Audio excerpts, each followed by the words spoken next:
Renaissance begins with Erasmus, a philosopher who published the ideas of Petrarca on humanism. Humanism defines a human-centered universe, where humanity becomes the main focus of study. This causes depictions of gods to become more subtle from here on out in artworks. Humanism also sparks the rise of empiricism, or the belief in and study of science. Humanism will become the basis for artworks of the Renaissance. The Renaissance can be broken into three parts, the earliest being the Northern, then Early Italian, and lastly ending after the High Renaissance. Starting off the Renaissance is the Northern Renaissance. One of the most notable artists from this time is Jan van Eyck, painter of Giovanni Onofoli and his wife and the Ghent Altarpiece. Both pieces that combine symbolism and naturalism and are some of the first to depict this humanism set of ideals. Van Eyck is also accredited with perfecting oil paint, although he didn't invent it like most people believe. Another artist for the Northern Renaissance is Grlinewald, painter of the Isenheim Altarpiece. This altarpiece is an early depiction of Christus Papiens, or the Pathetic Christ. This is due to the humanism aspect of the painting, depicting the realistic look of someone being tortured. Although this piece does depict a gruesome scene, this was actually the beginning of a shift towards depicting a loving God rather than a spiteful or cruel one. Due to focusing more on studying humans, the artist Bosch created the Garden of Earthly Delights. This artwork still depicted a god to be feared and showed a representation of the 7 deadly sins in the underworld, showing that human actions in life have consequences in death. Now we move on to the early Italian Renaissance. Starting off with Brunelleschi, who sets the stage for all future Renaissance art by reinventing the dome, inventing one-point perspective, and starting the hit new trend called one-upsmanship.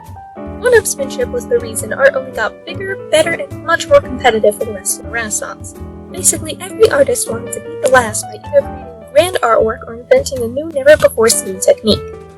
Artists such as our first major turtle, Donatello, who not only revived classical Greek art with his version of David, but also revived the depiction of nudity in art and invented shallow reliefs. Then there's Masaccio, who painted Holy Trinity and the expulsion of the Garden of Eden, depicting a light source outside of the painting for the first time. And lastly, Magenta with the Lamentation of Christ, who invented foreshortening. Now we hit the High Renaissance, giving us our 3 other turtles. Starting with Da Vinci, who invented pretty much everything. Early scientific method, anatomy, flight, weapons, triangular composition, and more. He also perfected atmospheric perspective and invented chiaroscuro and sfumato, seen in one of his most famous works, Mona Lisa. Fun fact about her, she actually has a lazy eye. This is what causes her to look as though her eyes follow you no matter what angle you look at the painting. Also, it's probably a lot smaller than you think it is. Michelangelo also invents some art techniques seen in the Sistine Chapel ceiling, such as trompe-l'oeil, fake painted architecture, and his sketches for the full painting actually develop into the creation of cartoons later on. Though despite his amazing achievements in painting, Michelangelo actually despised painting and focused more on sculpture, creating works such as the Pietà and his version of David, both considered classical perfection. Lastly, we have Raphael, who actually didn't invent anything new. Being at the end of the Renaissance left him with a large competition, so instead of trying to beat them, he summarized what they all achieved.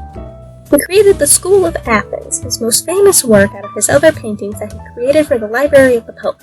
It contains almost all of the techniques I've mentioned so far and depicts the best aspects of the Renaissance. From the ending years of the early Italian Renaissance up until the Renaissance ended, art was also created in a style called Mannerism. One of the most famous pieces from this style is Venus of Urbino by Titian, which has been recreated in many future art styles. Mannerism is characterized by distorted and exaggerated proportions, exotic imagery, and an odd sense of implied space. At this point in time, the Renaissance comes to an end, and Martin Luther comes out with his 95 Theses, changing how society sees the church and therefore changing the art being created. This change leads to the Baroque period, where the sudden shift in the belief of the church causes the north and southern parts of Europe to take different approaches towards art. Southern art was still related to the church, usually commissioned by it, with the main goal of keeping people's belief.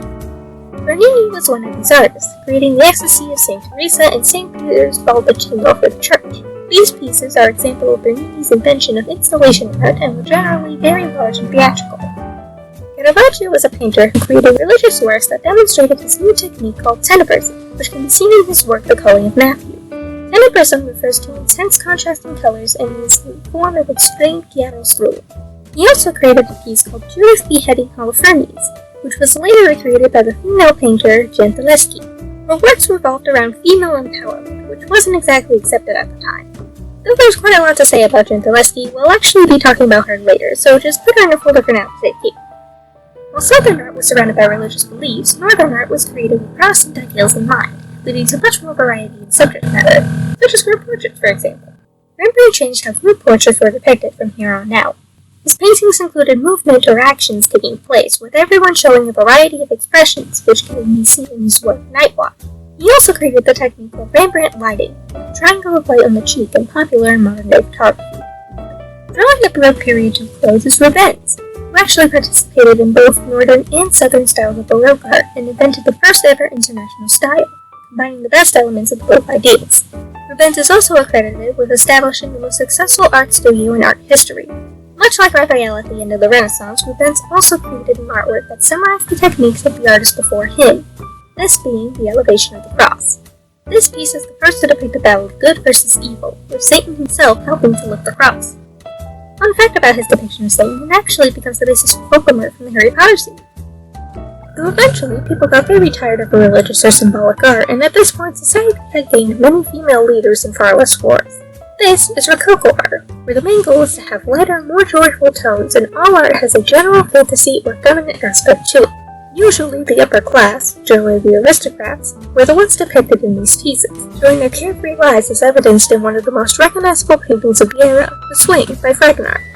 However, in an effort to move away from serious and religious topics, the Rococo movement actually caused a revolt by the masses due to seeing how wonderful the aristocrats' lives were depicted while the lower classes suffered. This brings about the rise of neoclassicism, which mainly focuses on nationalism and patriotism. David captured these ideas in his piece Death of Marat, which depicted the death of a revolutionary leader and is a prime example of the creation of propaganda that occurred as a consequence of neoclassicism. This movement then proceeded to start false advertising and caused a large change in political outcomes. From the Baroque period until now, music was also changing along with visual art, shifting from writing music for the church to playing at parties for those who could afford it through a patronage system. Art followed suit with taking commissions from those who could afford it. It wasn't until Beethoven came in and decided to break the patronage system by creating whatever music he wanted rather than making it for someone else. This leads to Romanticism, where artists proceeded to create whatever they wanted. Anything went during this time. People celebrated imagination and personal feeling. Most artworks ended up being either very violent or overly sexualized, depicting tragic events such as the Raft of Medusa by Jericho or the inner torment of a person's mind such as the black paintings of Goya. Anything and everything went as people revolted against societal norms. Eventually, we fall to realism, which depicted middle and lower class people living their lives, as seen in Courbet's Stonebreakers and Wood with American Gothic.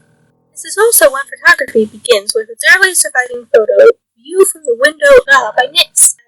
Photography allowed people to capture a moment in time and show the real uncut state that people lived in day to day. This exposed the public to terrifying sights such as death and suffering due to poverty. As artworks from this period shined light to the problems of social, economic, and overall life hardships, future movements were created as a response against reality. This leads to Impressionism, which focused on moving away from figures of any kind and mainly dealt with colors and light. These works usually had no horizon line and very loose brushstrokes. Artists generally worked en plein air, which is the act of painting outdoors and to study the character of light. Now we hit the rapid fire round of the birth of modernism. Lots of movements overlapping each other, shorter time frames, and a lot of exploration. Ready, set, go! Continuing to deal with color comes Fauvism, characterized by saturated colors, geometric shapes, and focusing on emotionalism. This movement brings his collage from its ease, and Picasso decides to create Cubism, which is characterized by geometric shapes, lack of spatial depth, and multiple shifting perspectives. Then there's Futurism, which depicts unique forms in space and has sharp angles. The artists at this time wanted to wipe out past artworks and restart the art world based on future technology, but in doing so contributed to the events in society that led to World War I. Dadaism comes in as a response to the negative effects of Futurism, and in trying to prevent adding fuel to a fire, they decided to create art about absolutely nothing. A prime example of this is Duchamp's Fountain, in which he didn't even make the piece, wrote the name of the company he bought it from on it, and then made the entire world question what art even was and if it was even worth anything. Just like the banana taped to a wall. Then there's Suprematism, which strives to achieve a pure artistic feeling and was created as a movement against Dadaism because they still believed art should invoke emotions and make people think. The works were made with basic geometric forms in a limited range of colors. One notable artist from this time is Malevich, who helped to create minimalism. Surrealists were still scared at how bad Futurism messed up, so they hid their messages and explored the hidden thoughts in society because Freud was becoming pretty popular around this time. And much like Freud, the movement was hyper-masculine and had various hidden sexual and aggressive messages to its artwork. move on to the big umbrella that is abstract art. We can all thank Kadinsky, the pioneer of abstract art, for these future movements. The first is neoplasticism, more commonly known as the style, or the style in Dutch. It mainly consisted of squares of color separated by black bold lines. Abstract expressionism was an American art movement consisting of spontaneous mark-making and splattering paint.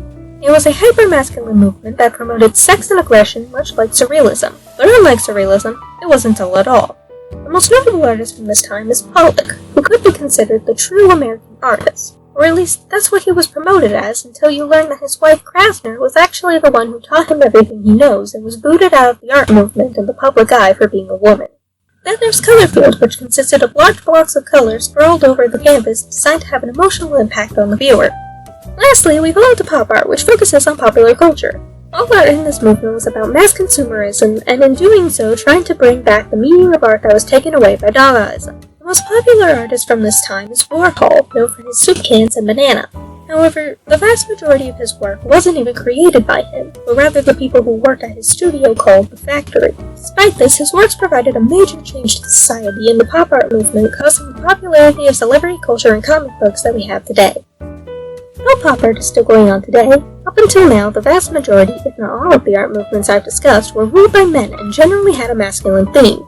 This leads us to the feminist art movement, which developed only 50 years ago as a response to the lack of women representation in art and women's achievements being falsely contributed to men, such as Krasner, who we discussed earlier. The most important piece from this movement is the Dinner Party, created by Chicago. This piece accomplished a great deal for women as it established the first ever women's history book and uncovered many creations by women that were incorrectly given to men. This piece honors 999 women, and a lot of research was conducted when making it to uncover women's achievements. Now, do you remember Gentileschi? Back from Baroque? It's been a bit, I know, but let's get her out of that folder, because it's time to talk about her. In Chicago's research for Dinner Party, it was discovered that many of Gentileschi's works were stolen by an old pupil of her father's, who was also an artist.